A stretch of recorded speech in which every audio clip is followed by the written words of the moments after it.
Γεια σας φίλοι μου, καλώς ήρθατε στο κανάλι μου. Το όνομά μου είναι Βίκτορ και εύχομαι να είστε όλοι καλά.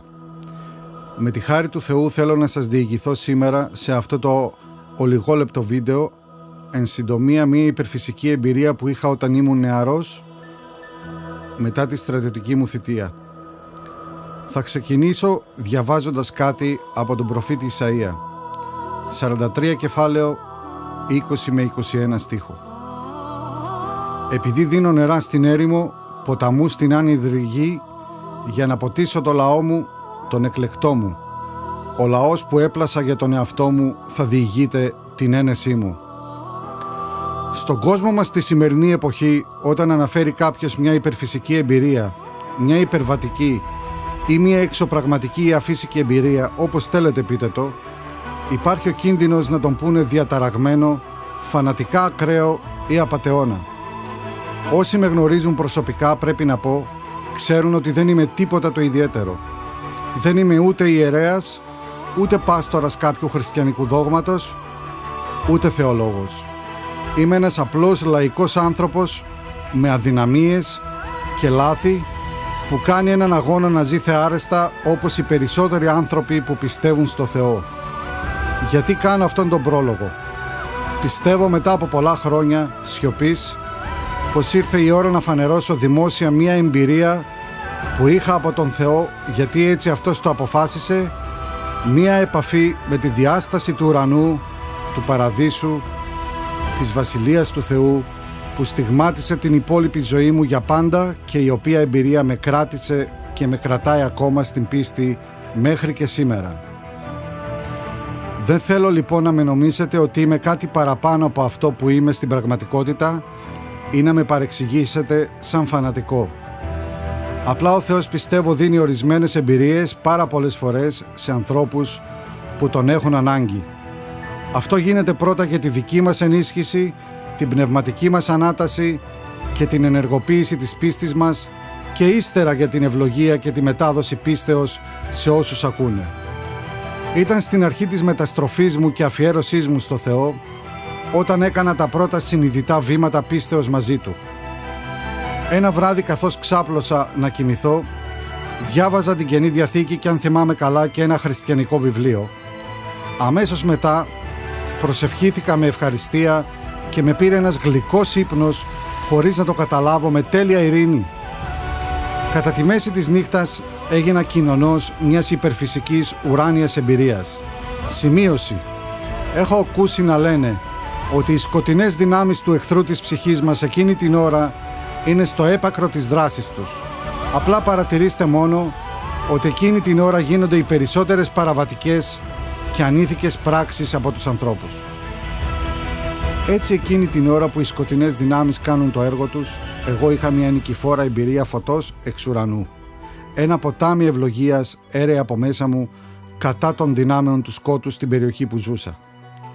Μέσα στο βαθύ μου ύπνο άνοιξε ξαφνικά ένα κανάλι, κάτι σαν πνευματική πύλη, και έρεε ένα ποτάμι λατρείας και δοξολογίας προς το Θεό.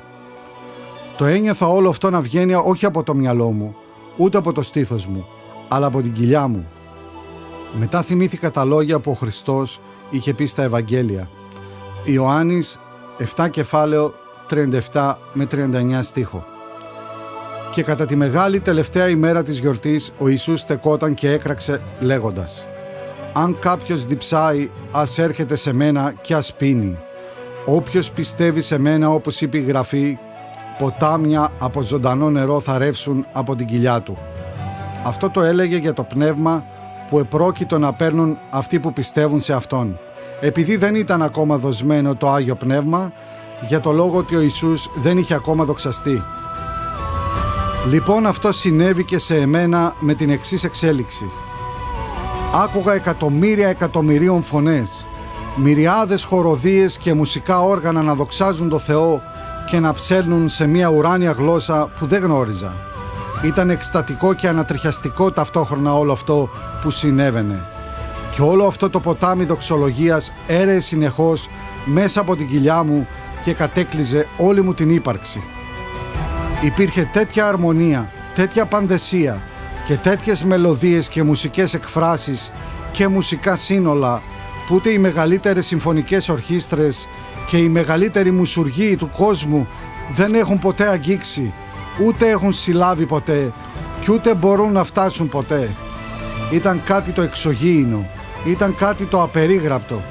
Δεν υπάρχει τέτοιο πράγμα στη γη. Ούτε οι μεγαλύτερες ουτοπίες ή οι πιο εφάνταστες θρησκείες ή οι ταινίες φαντασίας του Hollywood δεν μπόρεσαν να συλλάβουν ποτέ κάτι τέτοιο. Δεν είχα ξανακούσει ποτέ μα ποτέ κάτι παρόμοιο. Ήταν εξωπραγματικό. Αν αυτό που γεύτηκα είναι να το ζήσουμε στην εννοότητα, πραγματικά το φθαρτό μας μυαλό και σώμα δεν θα το άντεχε. Χρειαζόμαστε ένα καινούριο ένδοξο σώμα που θα μπορεί να σηκώσει ένα τέτοιο βάρος δόξας και ευδαιμονίας.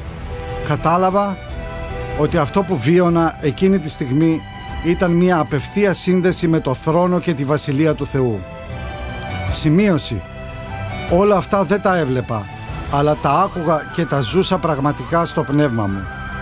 Δεν ξέρω αν οι φωνές ήταν άγγελοι μαζί με αγίους. Είχα την αίσθηση ότι ήταν η ένδοξη εκκλησία μαζί με μυριάδες αγγέλων και τα ισχυρά όντα του ουρανού. Ήμουν όμως σίγουρος ότι αυτό λάμβανε χώρα μπροστά στο θρόνο του Θεού. Ξέρω επίσης ότι με το πνεύμα μου ήμουν και εγώ εκεί. Είχα ενωθεί με την επουράνια λατρεία και δοξολογία. Υπήρχε πολλή ένταση και πανηγυρισμός και τρομερές πολεμικές ιαχές δέσποζαν μέσα στη λατρεία σαν να ήταν λιοντάρια που βρυχόνταν και αετοί που κράζαν ενάντια στους εχθρούς τους. Σε έπιανε ρίγος στην κυριολεξία. Σάλπιγγες, μυριάδες χοροδίες, όργανα και ήχοι που δεν είχα ξανακούσει. Ήχοι και κραυγές πανίσχυρων όντων και αγγέλων. Έτοιμοι για μάχη, ήταν μια έκσταση, μια μεταρσίωση και η χαρά που ένιωθα ήταν πάνω από τη λογική και τη γήινη αίσθηση. Και πάλι τα λόγια μου είναι πολύ φτωχά για να μπορέσω να περιγράψω αυτό που άκουγα. Εκεί που τελειώνουν οι λέξεις άρχιζε αυτή η έκσταση. Αν μπορούσα να δω και εικόνες από αυτό το μεγαλείο, πραγματικά νομίζω ότι δεν θα το άντεχα. Το μυαλό μου δεν μπόρεσε να συγκρατήσει καμία από τις ουράνιες μελωδίες, γιατί δεν είναι κατασκευασμένο για κάτι τέτοιο. Το πνεύμα μου όμως μπορούσε να συμμετέχει. Ό,τι θυμάμαι είναι πνευματικό και το αντλώ από το πνεύμα μου. Δεν μπορώ να το μεταφράσω στη φυσική σφαίρα με άλλο τρόπο, γιατί το μυαλό μου ήταν αμέτωχο. Δεν θα ξεχάσω ποτέ εκείνη τη στιγμή, αλλά θα μένει χαραγμένη πάντοτε μέσα στην καρδιά μου. Ξεπερνούσε κάθε φαντασία και ήταν η απόλυτη δόξα, το απόλυτο μεγαλείο, η απόλυτη ενότητα και σύνδεση με το Θείο και η απόλυτη αρμονία. Ένιωθα σαν μικρός Θεός, σαν να πετάω και ήμουν γεμάτος υπερφυσική χαρά και σιγουριά για τη μεγαλοπρέπεια του Κυρίου με την παρουσία του Θεού να με έχει κατακτήσει πλήρως. Τότε ξύπνησα από τη γλυκύτητα και την ομορφιά της λατρείας και της παρουσίας του Θεού και είπα «Μάλλον όνειρο ήταν αυτό, κρίμα γιατί τώρα θα τελειώσει και θα σβήσει». Όμως καθώς σηκώθηκα και κάθισα στο κρεβάτι μου, η λατρεία ήταν ακόμα εκεί στην κοιλιά μου, μάλιστα συνεχίστηκε για αρκετές ώρες, ενώ ήμουν ακόμα ξύπνιος στο κρεβάτι μου. Κατά το ξημέρωμα είχε εξασθενήσει η λατρεία, αλλά μια επιβλητική αίσθηση δόξας, φωτιάς και μεγαλείου με συνόδευε για περίπου 2 με 3 μέρες όπου κι αν πήγαινα.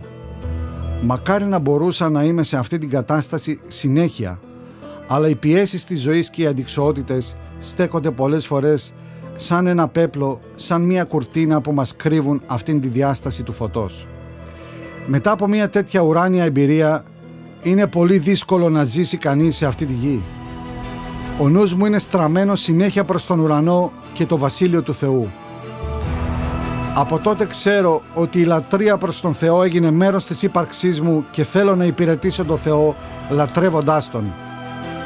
Είμαι πλέον ένας λατρευτής. Η λατρεία είναι το πιο δυνατό κομμάτι της Εκκλησίας και είναι κληρονομιά του Θεού. Ο εχθρός της ψυχής μας, ο Σατανάς, επειδή ήταν ένδοξο χερουβίμ στον παράδεισο πριν την πτώση του, έχει γνώση αυτού που συμβαίνει στον ουρανό και προσπαθεί να το πλαστογραφήσει εδώ στη γη μέσω της μουσικής, ώστε να κερδίσει όσες περισσότερες ψυχές μπορεί μακριά από τη Βασιλεία του Θεού. Δεν λέω ότι η μουσική είναι κάτι κακό, αλλά όταν μας τραβάει μακριά από την αναζήτηση των επουρανίων θησαυρών και τη λατρεία του προσώπου του Χριστού, στη λατρεία και αναζήτηση του κόσμου, δεν θα μπορέσουμε ποτέ να προγευθούμε αυτό το μεγαλείο και αυτή τη δόξα που υπάρχει στον ουρανό. Όσοι είστε χριστιανοί πρέπει να ξέρετε ότι ο Θεός κέρδισε τη λατρεία μας εξαιτίας της αγάπης Του και εμείς κερδίσαμε τον ίδιο μέσα μας για πάντα, για όλη την αιωνιότητα.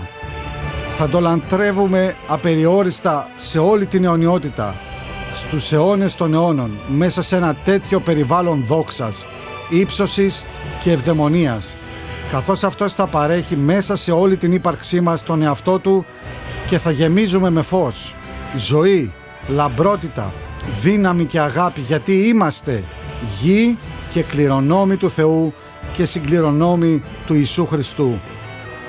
Στην προς Ρωμαίους επιστολή 8 κεφάλαιο 17 στίχο λέει: «Κι αν είμαστε παιδιά, είμαστε και κληρονόμοι, κληρονόμοι μεν του Θεού, συγκληρονόμοι δε του Χριστού, αν συμπάσχουμε για να γίνουμε και συμμέτοχοι της δόξας Του». Από τότε πολλές φορές νιώθω μία αίσθηση δόξας μέσα μου και θέλω να λατρεύσω το Θεό. Ξέρω ότι είναι η γλυκιά παρουσία του Αγίου Πνεύματος εκείνη την ώρα μαζί μου εν δυνάμει. Αυτή ήταν η αναφορά της εμπειρίας μου, φίλοι μου, εν συντομία, και νομίζω πως έπρεπε να τη μοιραστώ μαζί με όλους σας. Μια τέτοια εμπειρία μόνο καλό μπορεί να προσφέρει και παρηγοριά από τον καλό και αγαθό Θεό μας που μας αγαπά απεριόριστα. Κάποιοι μπορεί να προβληματιστείτε με όλα αυτά που ακούσατε, αλλά σας πληροφορώ ότι αυτή η εμπειρία είναι πέρα για πέρα αληθινή. Δεν έχω να κερδίσω κάτι από αυτήν τη μαρτυρία. Είναι απλά για να οικοδομηθεί η δική σας πίστη ακόμα περισσότερο. Ανοίξτε λοιπόν την καρδιά σας στον Κύριο και επικαλεστείτε το όνομά Του το Άγιο. Το βασίλειό Του θα γίνει πιο πραγματικό σε εσάς από ότι αυτός ο κόσμος. Δοκιμάστε τον Θεό και δεν θα ντροπιαστείτε. Βάλτε του δύσκολα του Θεού και θα δείτε πως ενεργεί. Ο Θεός πέρα από τη συνείδηση μπορεί να σας μιλήσει και με όνειρα, με οράσεις, με εκστάσεις. Μπορεί να σας στείλει ακόμα και άγγελο και να σας ενισχύσει και να σας φανερώσει εικόνες από τη βασιλεία Του για να αυξηθεί η πίστη σας και να μπορείτε να περπατήσετε ενωμένοι μαζί Του. Η προσευχή ανοίγει τον δρόμο μέσω της πίστης και η μελέτη της Αγίας Γραφής. Θα πω κάτι τελευταίο. Όσοι είμαστε του Κυρίου σε αυτόν τον κόσμο θα διωχτούμε για την πίστη μας, αλλά μας περιμένει μεγαλείο. Έχετε θάρρος, μη φοβάστε τίποτα και κανέναν. Οι θλίψεις που περνάμε σε αυτή τη ζωή δεν είναι τίποτα όταν σκεφτούμε τι μεγαλείο και τι δόξα έχει ο Θεός για μας που Τον αγαπάμε και υψώνουμε το γιο Του. Αυτά που περνάμε δεν αντιστοιχούν με τη δόξα την οποία θα ζήσουμε. Ο Θεός βεβαιώνει τους πιστεύοντες. Ευχαριστώ πολύ το Άγιο Πνεύμα που μου έδωσε αυτή την εμπειρία και την ευκαιρία να τη μοιραστώ μαζί με όλους σας. Ευχαριστώ πολύ για την προσοχή σας. Ο Θεός να είναι μαζί σας. Με τη χάρη Του και το έλεος Του να είναι πλούσιο πάνω σας, στο παντοδύναμο όνομα του Ιησού Χριστού. Αμήν.